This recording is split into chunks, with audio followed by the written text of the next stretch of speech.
Vamos então começar esse novo vídeo falando da conservação de massa. Nesse caso, nós vamos trabalhar com a conservação de espécies. Nós vamos colocar um volume de controle, que está aqui representado por esse pontilhado, e nós vamos analisar o que acontece nele. Porque nós temos uma quantidade de massa dessa espécie entrando, uma quantidade de massa dessa espécie saindo. Nós precisamos saber se nós temos acúmulo ou não dessa espécie aqui dentro e se há geração dessa espécie dentro desse volume de controle. O que é o acúmulo? Se a gente tem a entrada maior do que a saída, nós temos um acúmulo positivo, vai acumulando material aqui no meio. E se nós temos uma saída maior do que a entrada, nós temos um acúmulo negativo, quer dizer que a concentração dele nesse volume de controle aqui ele vai diminuindo. E a geração, ele pode ser através de uma reação química, por exemplo. Então, a nossa lei de conservação da espécie vai considerar a massa que entra no volume de controle, a massa que é gerada quando tem reação química, a massa que sai do volume de controle e a relação entre elas vai ser a massa acumulada no tempo. E ela pode ser escrita através dessa equação. A massa que entra mais a massa que é gerada menos a massa que sai é o acúmulo que a gente tem dentro desse volume de controle. E a partir dessa equação, nós podemos analisar todos os nossos casos. Vamos estudar agora para um sistema binário. O sistema binário ele é formado por duas espécies. Nós vamos considerar a espécie A, aquela que vai difundir, e a espécie B, todas as outras que estão no meio, que vai receber esse nosso soluto. Vamos considerar esse volume de controle. O que tem nele? Nós temos fluxos entrando nas três direções, x, y e z. Nós temos o fluxo saindo nas três direções, x, y e z. Pode verificar aqui que ele está somado à distância do volume de controle. E nós temos aqui dentro o acúmulo e a geração da espécie. Então, nós vamos aplicar naquele balanço de massa que a gente viu anteriormente. Vamos começar vendo o que entra nesse volume de controle. Nós temos o fluxo na direção de x, então na direção de x, na área YZ, que é aqui, ó. Nós temos o volume, o fluxo em Y, que tá aqui, na área XZ, aqui, e o fluxo Z na área XY. O que sai? Vai sair exatamente o que entrou, mais uma variação em x, em y, em z. Então, o fluxo que entrou, mais uma variação que a gente teve desse fluxo em cada direção. A taxa gerada, ela é a parte de reação naquele volume de controle. E a acumulada é a variação da massa naquele volume de controle. Vamos substituir naquela nossa equação inicial. O que entra menos o que sai, mais o que foi gerado, é igual ao que acumula. Se vocês repararem, o que sai aqui está com sinal negativo. A gente vai precisar fazer a distributiva de sinal aqui dentro. Então, o que vai acontecer? Esse vai cortar com esse. E vai ficar apenas essa parte aqui com sinal negativo, tá? Que veio aqui para dentro, que é o incremento que a gente teve da variação de fluxo lá dentro.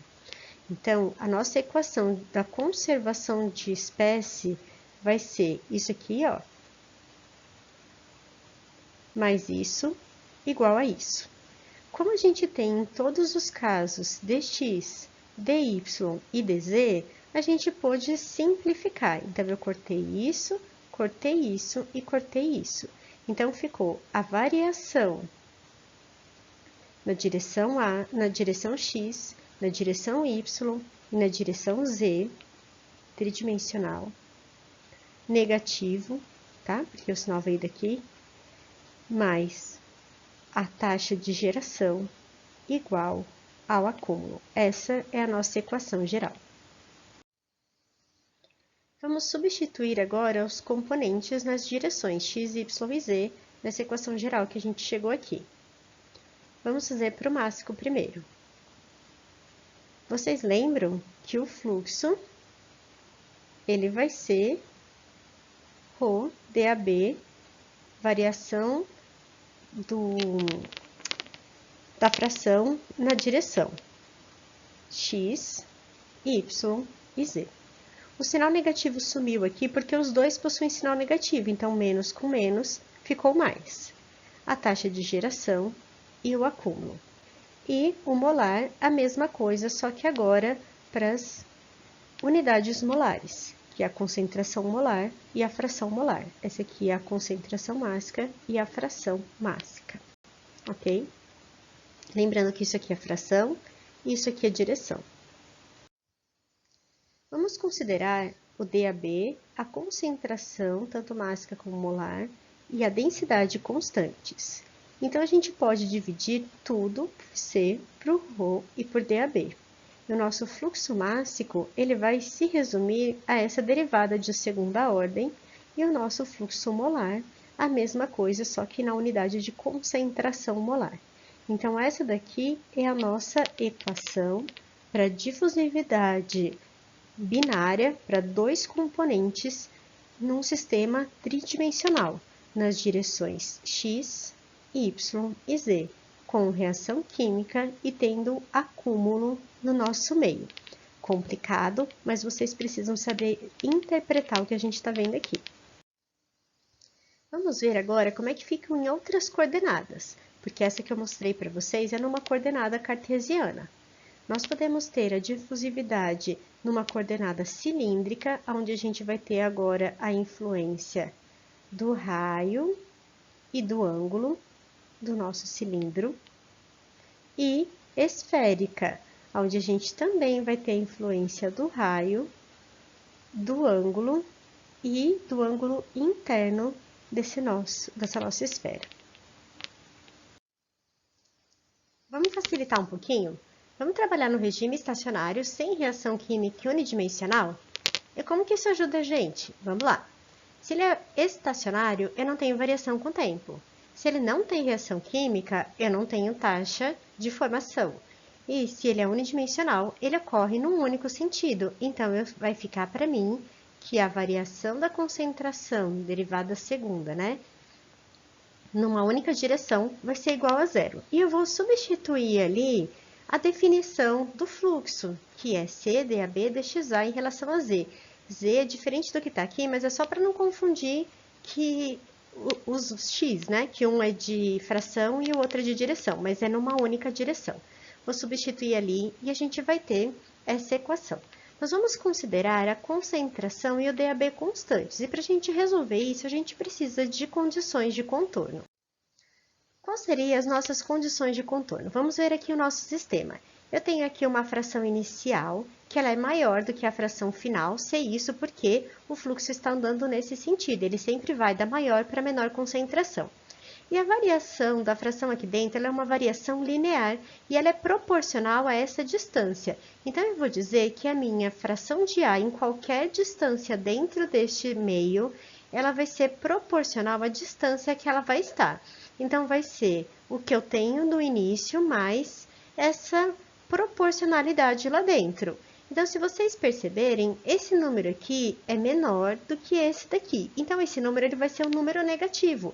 Então, vai ser sempre essa fração de A diminuindo com a distância aqui até que ela atinja a fração final, na situação final. Lembrando que esse x aqui em cima é a distância e esse daqui é a fração molar, só para a gente não confundir, tá bom? Se a gente integrar e substituir lá bonitinho tudo que a gente precisa, nós temos essa equação simples aqui, olha que legal. Ela já está pronta para a gente utilizar. E o que ela mostra para mim? Que o fluxo ele vai ser proporcional a essa diferença de fração ou diferença de concentração, se a gente multiplicar aqui, desse limite que a gente está integrando, né? Dessa distância do nosso meio estacionário, que a gente está trabalhando no meio estacionário sólido. Vocês lembram disso, né? A gente calculou até agora o fluxo por unidade de área. Então, se vocês forem fazer análise adimensional disso tudo, nós vamos ter o fluxo por metro quadrado. Só que nem sempre a gente está trabalhando em metro quadrado, a gente pode estar trabalhando numa área menor ou numa área maior, então o que a gente precisa fazer? A gente precisa multiplicar pela área de superfície total que a gente tem. Então, qual que é a área aqui que representa na minha frente? Qual que é essa área? E eu vou multiplicar esse fluxo aqui para ter o fluxo total. E a gente pode trabalhar no fluxo tanto com a concentração aqui e a fração mostrando, né, essa diferença de fração, como a gente pode multiplicar essa concentração aqui pela fração e ter essa diferença de concentração. E nosso fluxo total, naquela área total que a gente está trabalhando, pode ser escrito dessa maneira aqui. Então, ele pode ser escrito aqui por diferença de concentração ou por diferença de fração, se o C estiver na frente do DAB.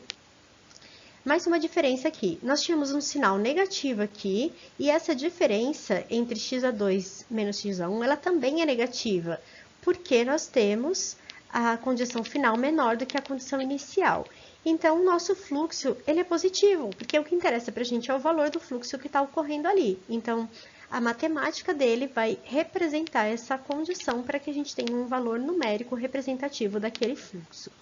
Então, eu rearranjei o sinal e aqui embaixo ele ficou CA1 menos CA2. Então, nós vamos utilizar essa fórmula final, tanto para o fluxo por unidade de área, como para o fluxo total, a concentração maior menos a concentração menor, e o valor vai ser positivo. Lembrando que eles são iguais pela multiplicação da área. O meu fluxo por unidade de área vezes a área é igual ao fluxo total que eu tenho no meu sistema. Gente, já ficou grandinho esse vídeo? Tá acabando os slides, mas eu vou ter que gravar um próximo vídeo, tá bom?